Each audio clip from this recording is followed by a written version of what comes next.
थोड़ा सा पीछे हो जाइए ना भैया, थोड़ा पीछे हो जाइए ना, थोड़ा पीछे हो जाइए ना थोड़ा सा। बस ऐसे नहीं, अब फोटो आ रहा है, अब आया सही, ऐसे एकदम।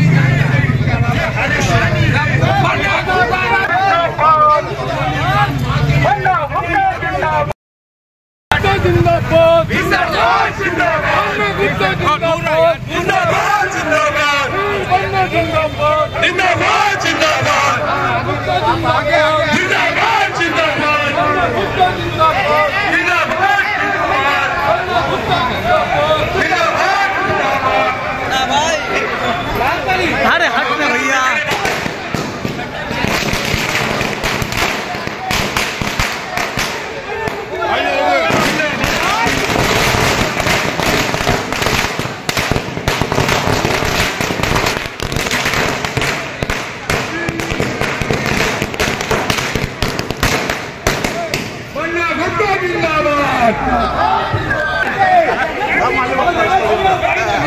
सामने में अपना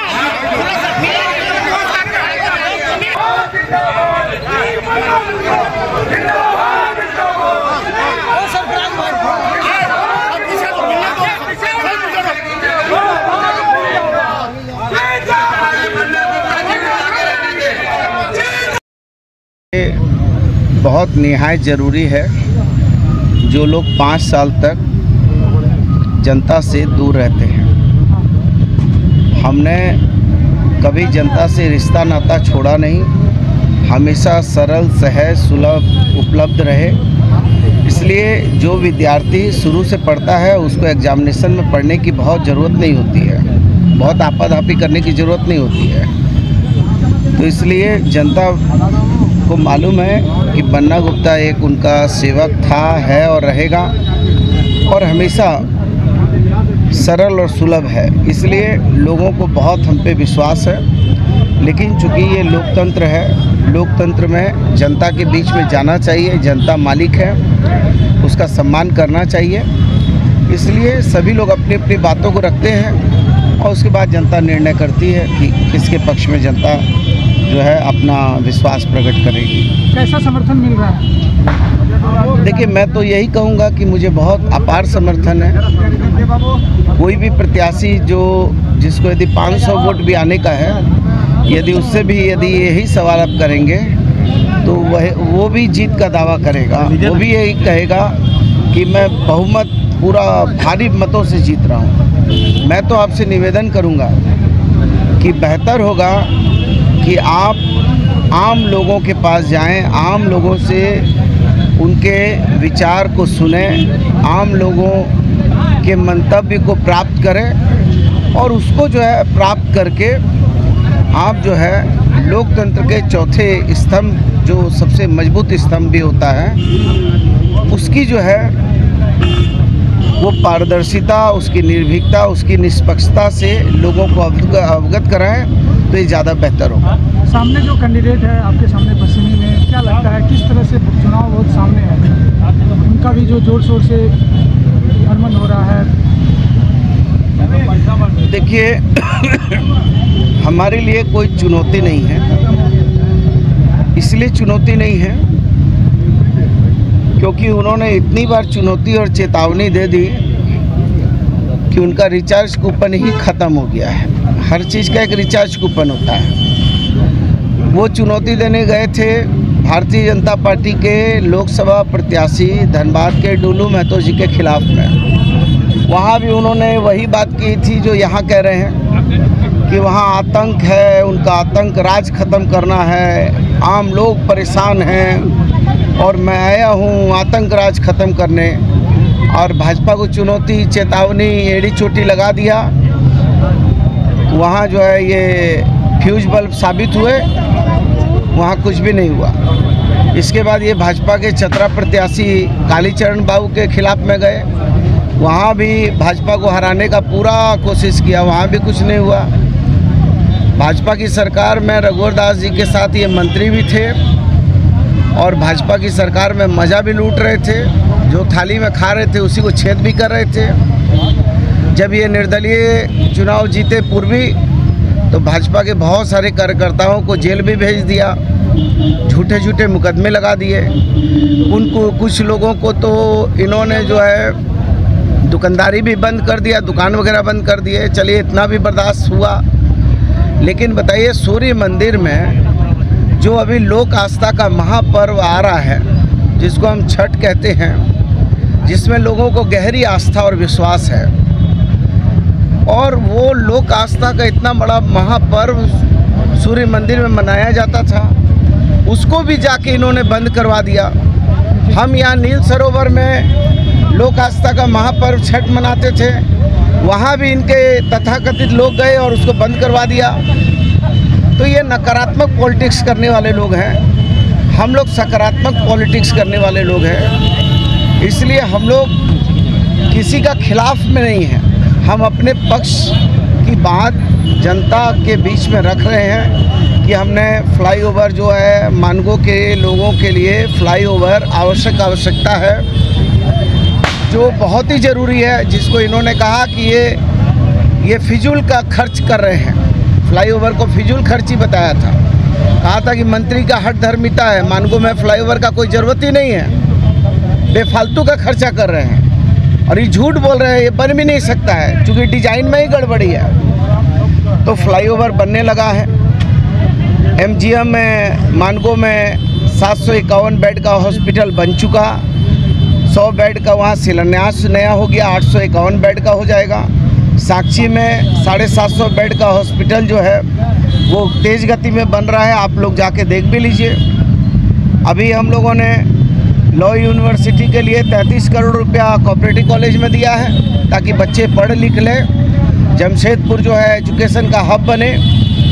लोग जाते थे केरल और योग और मड बात और क्या एनीमा और क्या क्या लेने के लिए, तो धन्वंतरी अस्पताल जो है 50 बेड का शास्त्री नगर में बन रहा है, आप जाके देखिए। अंतर्राज्यीय बस पड़ाव जो है आप जाके देखिए, वस्तु विहार के सामने 120 करोड़ रुपया का अंतर्राज्यीय बस पड़ाव बन रहा है। और कितने रोड रास्ते बने हैं, ये किसी से छुपा नहीं है। तो हम नकारात्मक राजनीति नहीं करते हैं। ये 10 साल तक यहाँ विधायक भी थे, मंत्री भी थे, मानगो में एक भी स्कूल जो है हाई स्कूल में तब्दील नहीं हुआ था। अभी हमारे समय में हाई स्कूल में ये जो है गांधी विद्यालय जो है हाई स्कूल में तब्दील हुआ है। आप बताइए कि जनता क्यों चुनती है किसी को, खिदमतगार को, सेवक को, विधायक को क्यों चुनती है? क्योंकि उसके दुख तकलीफ में रहेंगे। ये गए पूर्वी, यहाँ की जनता ने इनको हराया तो नहीं था, हम जैसे जीते हुए हैं, हमने फिर नामांकन किया, लेकिन ये डर से भाग गए कायर की तरह, भगोड़ा होके, और पूर्वी चले गए। अंग्रेज़ों ने कहा था, 2 शब्द दिए थे, लूट लिया देश को, लेकिन 2 शब्द दे के गए, एक सॉरी और एक थैंक यू। इन्होंने सॉरी और थैंक यू भी नहीं बोला। जमशेदपुर की महान जनता को कहते कि भाई आपके पीठ में हमने छुरा भोग कर हम पूर्वी जा रहे हैं, हमको माफ़ कर दीजिए, और आपने हमको मंत्री और विधायक बनाया है 2 बार, तो बहुत धन्यवाद, आपका एहसान है। ये भी कहने का इनके पास 2 शब्द भी नहीं थे। अब ये दोबारा आए हैं और आकर फिर जो है एक नया नैरेटिव सेट कर रहे हैं और कह रहे हैं, वहाँ यूपी के मुख्यमंत्री ने कहा, योगी आदित्यनाथ जी ने, कि बटोगे तो कटोगे। मतलब ये पोलराइज करना चाहते हैं, नैरेटिव सेट करना चाहते हैं, हिंदू मुसलमान के बीच में एक दूरी पैदा करना चाहते हैं। और दूरी पैदा करके, चूँकि ये सामने में इनको हार दिख रही है, अब इनको समझ में नहीं आ रहा है, मानसिक रूप से विक्षिप्त हो गए हैं, उल्टा पुल्टा आट पट टाइप का बयान दे रहे हैं। खैर कोई दिक्कत नहीं है, ये अपनी अंतिम लड़ाई लड़ रहे हैं और अंतिम लड़ाई जमशेदपुर की महान जनता यदि देना जानती है तो विदा करना भी जानती है। मंत्री जी, 2 दिन पहले मैंने उनसे सवाल किया था मानको फ्लाईओवर को लेकर। उनका कहना है कि ये एस्टीमेट घोटाला है, टेंडर घोटाला है। लिट्टी चौक से भिलाई पहाड़ी तक 4 किलोमीटर की सड़क और स्वर्णरेखा पर ब्रिज बना रहे हैं मात्र 40 करोड़ में। अब देखिए, ये लोग बड़े विद्वान लोग हैं और बहुत ईमानदारी का बात करते हैं। आप जरा इनको पूछिए कि जो नामांकन इन्होंने दर्ज किया है अभी, वो इनका नामांकन तो नेट में है, जरा निकाल के देखिए। उसमें इन्होंने 3.5 करोड़ रुपया का भ्रष्टाचार किया है, जिसमें अरगोड़ा थाना में 228/2024 का मामला इन पर दर्ज है। एक मामला इन पर 105/2022 डोरंडा थाना में दर्ज है। एक मामला इन पर 253/23 डोरंडा थाना में दर्ज है। एक इन पर जो है चाईबासा के MP MLA कोर्ट में इन पे मानहानि का मुकदमा चल रहा है और कई एक मुकदमे लंबित हैं। वो क्या बोलेंगे एस्टीमेट घोटाला? अरे भैया, घोटाला हुआ तो आपकी तो CBI ED है, आप लगा दीजिए ना, पकड़वाइए उसको। लेकिन आप अच्छे काम को क्यों रोक रहे हैं? आपको हमसे झगड़ा है, हमको 4 जूता भी मार लीजिए, लेकिन कोई हमको दुख नहीं होगा। लेकिन कम से कम ये फ्लाईओवर को अपना राजनीतिक चारागाह मत बनाइए। यहाँ के लोगों के लिए फ्लाईओवर जो है वो आवश्यकता ही नहीं है, उनका एक ड्रीम और एक सपना है। इसको कम से कम इसको तोहमत लगाकर इसको बंद कराने की साजिश मत रचिए, ये मेरा हाथ जोड़ के उनसे निवेदन है। हेमंता बिस्वा शर्मा जमशेदपुर आए थे, उन्होंने अपने बयान में कहा जमशेदपुर पश्चिम का नाम लेकर कि यहाँ बाबर के वंशज है, इन्हें लात मार मार कर हम लोग भगाएंगे। और डेमोग्राफिक चेंज की बात कर रहे हैं हेमंता बिस्वा की। हाँ भाई, देखिए, चूँकि अरे भाई इसलिए वो कह रहे हैं ना, क्योंकि इनके पास मुद्दे विहीन हैं ये लोग। और ये जो हेमंत बिस्वा शर्मा जी हैं, ये चाइनीज बल्ब है। चाइनीज बल्ब कैसा होता है मालूम है? जलता और बुझ जाता है। एगो पेन देखे हैं? देखिए, हम लोग ये पेन रखे हैं ना, इसमें स्याही भरते हैं हम लोग। ये देखिए, ऐसे खोल के इसमें स्याही भरते हैं। इंडियन पेन है। उसका जो पेन है ना, वो लिखो फेंको वाला पेन है, उसमें स्याही भरने का जगह नहीं है, तो लिखो फेंको वाला पेन है। और इसलिए कि अब जो है उनके पास कोई मुद्दा नहीं है।